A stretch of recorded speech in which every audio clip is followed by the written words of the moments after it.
Imagine, for a second, that your smartphone just dies right in the middle of a critical workday. Oh, the worst feeling. Right.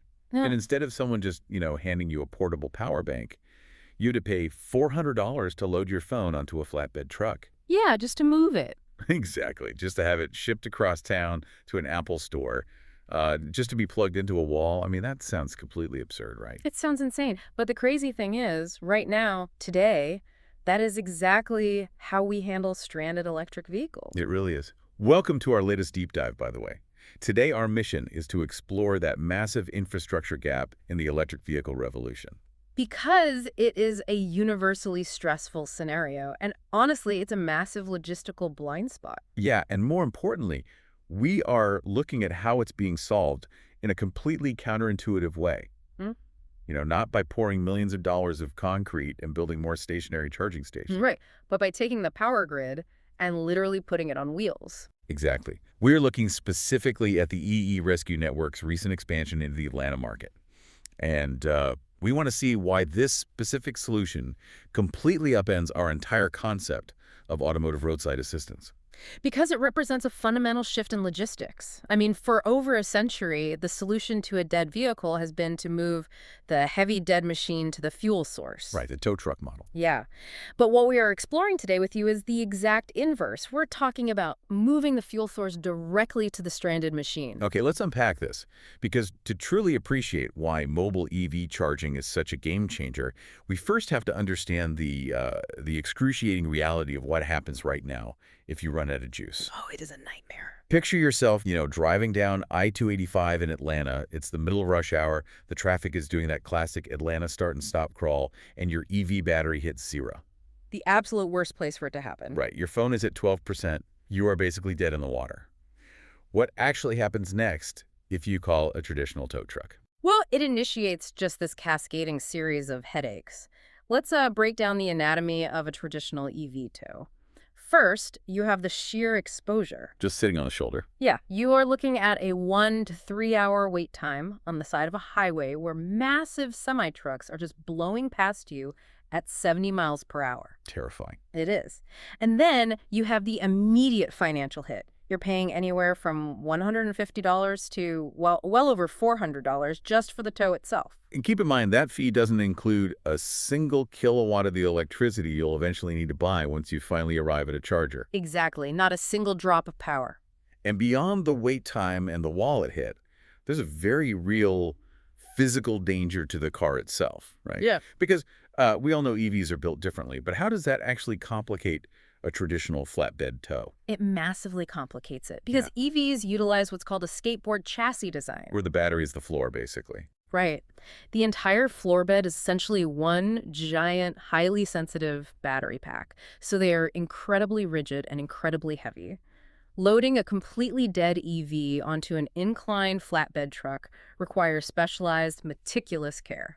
Because you can't just, put it in neutral and drag it up the ramp like an old Honda Civic. Exactly. If the vehicle is completely dead, the electronic parking brake or the regenerative braking system might be permanently locked. Oh, wow. I didn't even think about the digital brakes locking up. Yeah, it's a huge issue. If a traditional tow operator does not know exactly how to bypass those systems, or if they use the wrong winch points, dragging that car up a steel incline can shear the drivetrain. Yikes. It can strip the gearing or cause catastrophic structural damage to the battery sled itself. So you wait 2 agonizing hours on I-285. You pay $400.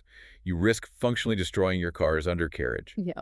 And after all of that stress, the tow truck just drops you off in a random Target parking lot where you still have to sit and wait for the car to charge at a public station. Precisely. It is a compounding nightmare. It's really just an outdated mechanical solution being applied to a modern digital problem. Which naturally brings us to the alternative. I mean, if the traditional towing model is fundamentally broken for EVs, the market dictates a shift. It has to, yeah. But great ideas are useless without execution. How do you actually deploy mobile power at scale? Well, what's fascinating here is how this specific rollout is structured. Because when we talk about mobile EV charging, a lot of people picture like a random guy with a noisy hardware store generator strapped to the back of a pickup truck. Right, like a makeshift operation. Exactly. But that is not what is happening. We are looking at the EE rescue model. This is America's first nationwide mobile EV charging network, but it operates through a highly structured, decentralized vendor network. Decentralized meaning what exactly? Yeah. They aren't just hiring thousands of drivers out of some corporate headquarters. No, because you cannot micromanage the streets of every local city from a corporate boardroom. It just doesn't work. Right, local traffic is too specific. Yeah. Instead, EE Rescue provides the national brand umbrella, the centralized dispatch infrastructure, and the massive digital marketing weight. They provide the backbone. But when I'm stranded and I request a rescue, who is actually showing up in the truck? The boots on the ground in Atlanta are local, dedicated EV professionals. They operate under the corporate umbrella of electric vehicle serviceability, but to you, the consumer, the local brand you are interacting with is Atlanta Mobile EV Charging. I really like that approach. As a driver, you get the technological reliability and dispatch speed of a massive national network. Exactly. But the person who actually has to navigate through horrific local traffic to find you is a local operator who actually knows the gridlocks and the back roads. And they absolutely need to know those roads because the service area they are covering is staggering. How big are we talking? We are not just talking about downtown Atlanta. They cover a 45-mile radius. Oh, wow. That's massive. It is. We are talking about 247 emergency service spanning the entire sprawling metroplex, from Kennesaw and Marietta way up north, all the way down to Peachtree City, and out east to Stone Mountain and Conyers. So basically, if you are stuck anywhere in the greater Atlanta sprawl, they can physically reach you. Yes. If you are in the metro footprint, the electricity comes to your exact GPS pin. Okay, now, I need to hit pause here because I have some serious pushback on the underlying mechanics of this whole operation. Sure, let's hear it. Because pumping raw electricity into a highly sensitive $60,000 electric vehicle on the side of a highway requires serious professional-grade technology. Absolutely. And looking at the specs for their primary hardware, the E-Road Hero unit, it uses a 6.1-gallon gas tank to generate the charge. Right, it does. First of all, isn't there a massive glaring irony there? You are burning fossil fuel gasoline to charge a clean energy car. Does that not completely defeat the environmental purpose of driving an EV? It is the single most common critique this concept gets, and it is a completely valid question. Yeah, it just seems backwards at first glance. It does. But we have to separate daily driving habits from emergency interventions. Yes, it relies on a small gas tank. But think about the context here. Energy density. Okay, energy density. Right. In an emergency, gasoline is incredibly energy dense and portable.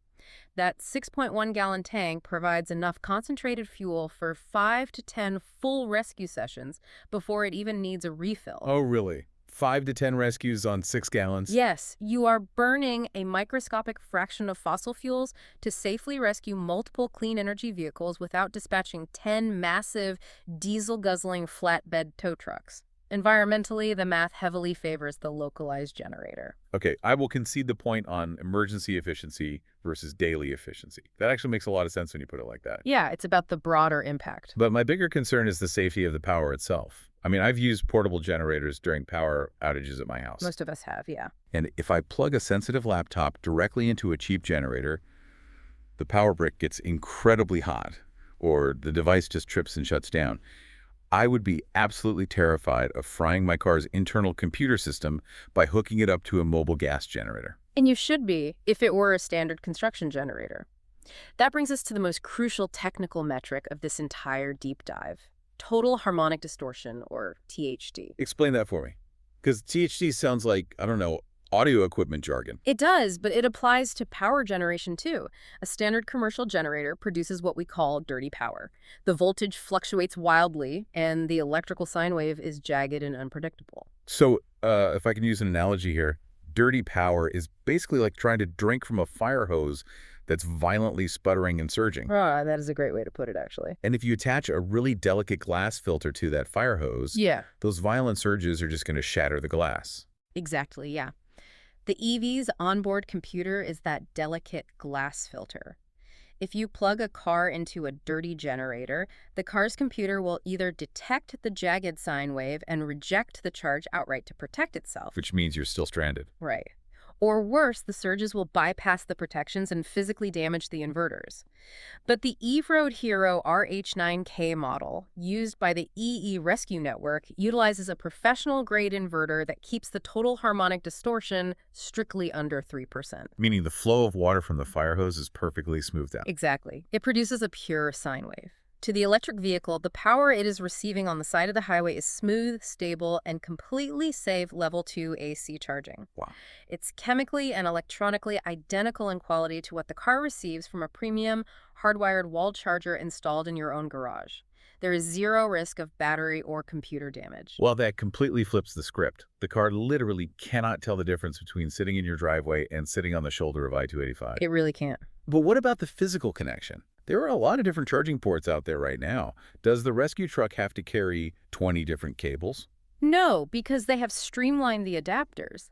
The unit comes equipped with a standard J1772 connector, which is the universal standard, alongside a specific Tesla adapter. Oh, nice. Yeah, so natively they can plug into virtually any EV brand on the road. Whether you are driving a Tesla Model Y, a Ford F-150 Lightning, a Rivian, a Chevy Bolt, or a Porsche Taycan, the connection is seamless.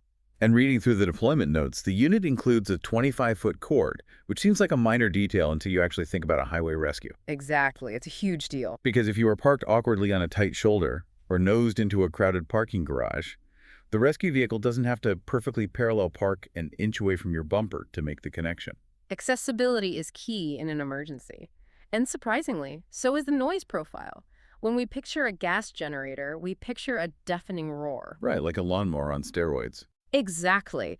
But this unit operates at just 64 decibels when you are standing 23 feet away. 64 decibels. Give me a real-world comparison for that. It is slightly quieter than normal human conversation. Wait, really? Yeah. You and the technician could stand next to your car while it is actively being charged and have a perfectly normal phone call without raising your voices. It is entirely non-disruptive. All right, so the technology is proven. The pure sine wave protects the battery. It's remarkably quiet, and it can plug into anything. Yep, all the boxes checked. But let's shift back to the practical reality for the driver. Great tech is useless if it bankrupts the person using it. Very true. We established earlier that a traditional tow can cost $400 before you even buy electricity. How does dispatching a highly specialized mobile power plant remain economically viable for the consumer? The pricing structure from Atlanta Mobile EV Charging is actually one of its strongest selling points, specifically because it is completely transparent. There are no hidden hookup fees or variable towing mileage rates. No surprise bills at the end. Exactly. They offer 3 specific tiers of service based on exactly what you need. To break those down. So the entry level is the Quick Boost. This is $199. For that flat rate, the technician provides a 30-minute charge, which yields roughly 30 to 40 miles of range, depending on your vehicle's efficiency. And honestly, that is the most fascinating psychological shift in this model. You aren't buying a full tank of gas. Right. You are buying runway. If you are stranded in the Atlanta metro area, 30 to 40 miles of range is exactly enough juice to get you safely home to your own garage or to comfortably navigate to the nearest fast-charging supercharger. You are just buying your way out of the emergency. Exactly. The Quick Boost solves 90% of roadside emergencies. However, if you need more runway, they offer a standard charge for $329. And what does that get you? That provides a 60-minute charge for about 80 to 100 miles of range. And for extreme situations, there's the extended charge at $429, yielding a massive 130 to 160 miles over 90 minutes. Okay, and we should probably note the standard industry surcharges, just for complete transparency. Right, there are a couple to be aware of. If you call them in the middle of the night, specifically between 6 p.m. and 6 a.m., there's a $50 after-hours fee. Which is pretty standard for roadside assistance. Yeah.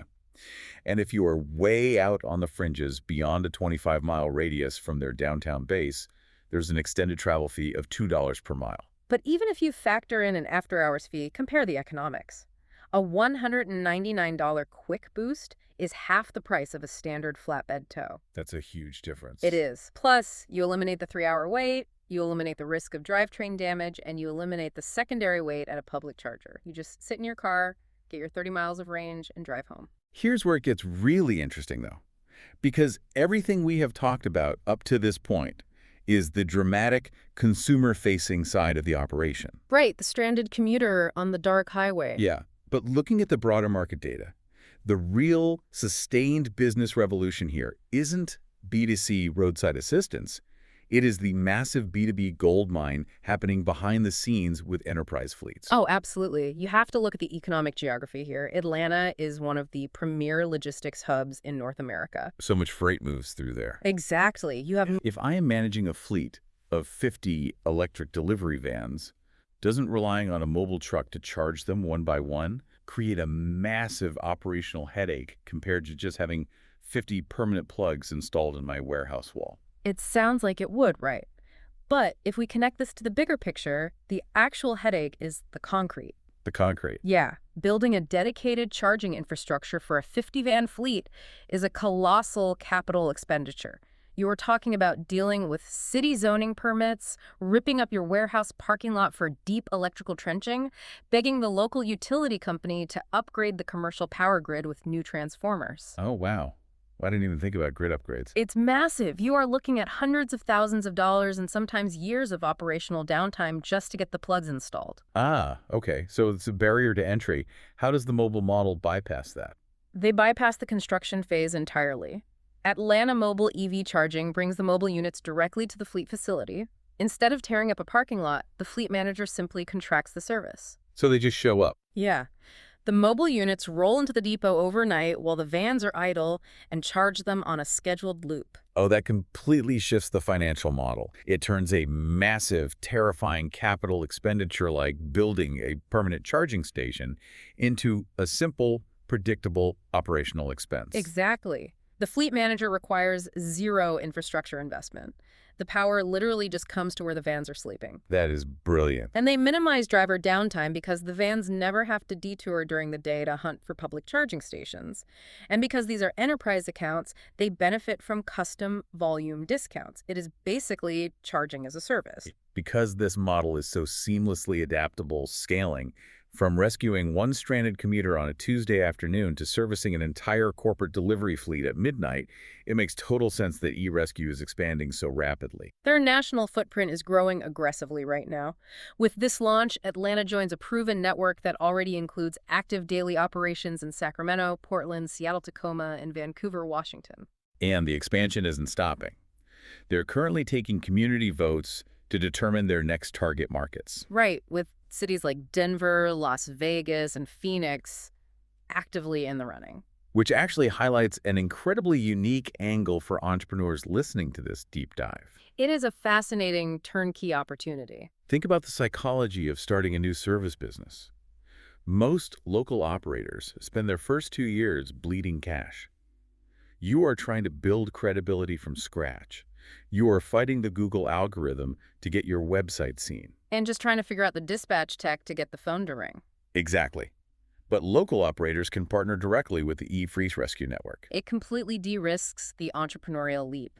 By partnering, a local operator plugs directly into a proven national ecosystem. You don't have to reinvent the wheel. Right.